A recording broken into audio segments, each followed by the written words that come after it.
Hey guys, this is our eighth and final week for KHP 241. I've had a blast. It's been a blast on my part. Hope it's been beneficial to you guys.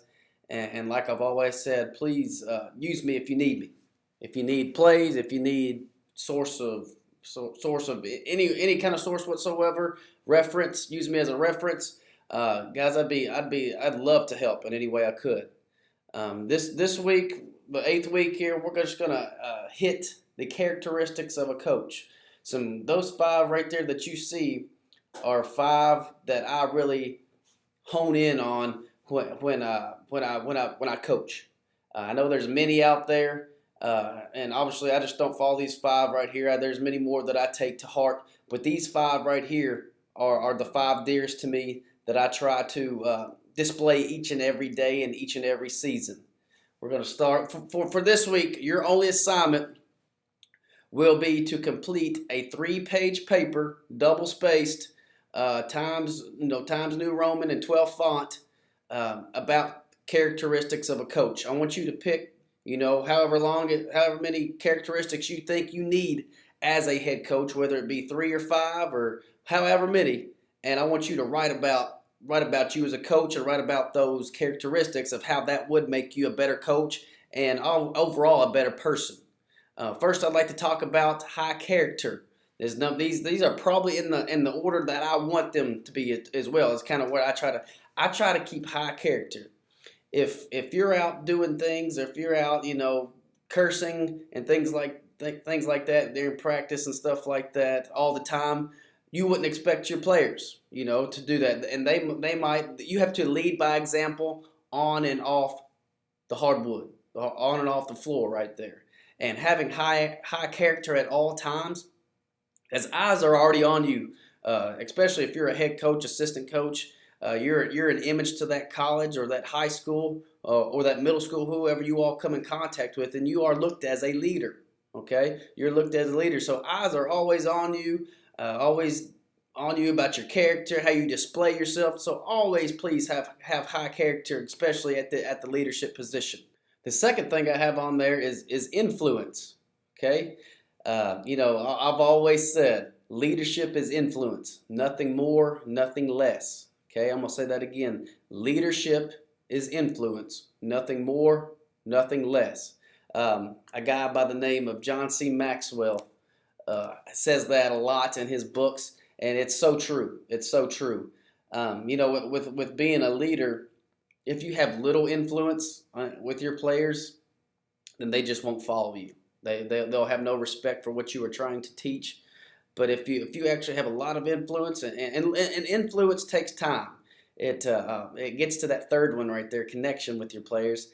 But there's 5 things I'd like to say about influence. Leadership is influence, nothing more, nothing less. You can't influence everybody you come into. You can try, and the way to try is to model the right kind of living, as in that high character. If they see your high character and you practice what you preach on and off the court, your influence, they'll swing your way, and a lot of things, that connection right there will create that influence towards them. Faithful leaders use their influence to add value to others. Okay, if you're trying to do influence for your own self, you're not. That's the wrong approach to this. You influence to try to help people, okay, and steer them into a direction. Okay, with influence comes a lot of responsibility. A lot of responsibility. The responsibility over your players and their actions and everything like that. Third thing I have on there is connection. Connection with your players is so vital, guys. So vital with buying into your system, trying to get them to buy into your system, and everybody on the same page. In this book here, I have highlighted the stronger the relationship and connection between the individuals, the more likely the follower will want to help the leader. So the more the connection that you have with your players, the more they'll want to jump on board and buy into your system. And the way to do that is not in large groups. You want to connect to them, individually, one-on-one, and get them in here. Ask what they're doing. Ask what they want to be when they grow up. Ask them, what do you want out of this? What do you want? Obviously, we're at junior college. I always ask them, what do you want in your 2 years? What do you want? Do you want? I want to grow you as a person. I want to grow you as a as a young man. I want to grow you as a basketball player as well. But what is your goals? How can we reach your goals and connect with them? I have some of my guys over for dinner, and we try to have team outings and things like that. And sometimes it's not even bad to have individual meetings, such as going out to a restaurant and talking to each other and just developing that bond, that relationship factor with you and your kids there. Accountability. Accountability is everything as a coach. You're accountable for your players' action on the court, on and off. And if you have everybody being accountable of that and accountable of everything that they do, man, it just grows the image of your basketball program and builds it towards success. Is what that does. Accountability right there. And obviously, I can't go into all these in deep detail, but I'll try to hit and go. Motivation. Great coaches are motivators, man. They know how to get inside the player's head, and they understand what gets them to go, what gets them to tick. And players are different. There's certain players that you can just crawl in and tell them, you can just grab them by, and that motivates them. There's some that if you yell at them and things like that, they play downward. They don't play to their full potential. So again, go get that connection factor with that individual, with that player, and find what motivates them. Okay, find what really motivates them.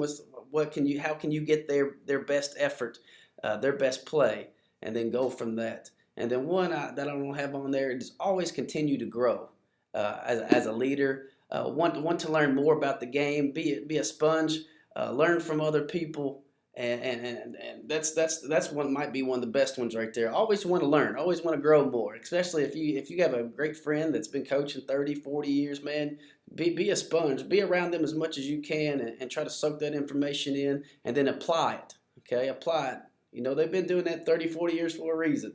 So guys, I've had a fun time with this. Don't forget to upload your videos of a fundamental step by step. And like I said, it don't have to be long, 2 to 3 minutes, at tops, or however long you need to explain that fundamental to that young man or young girl.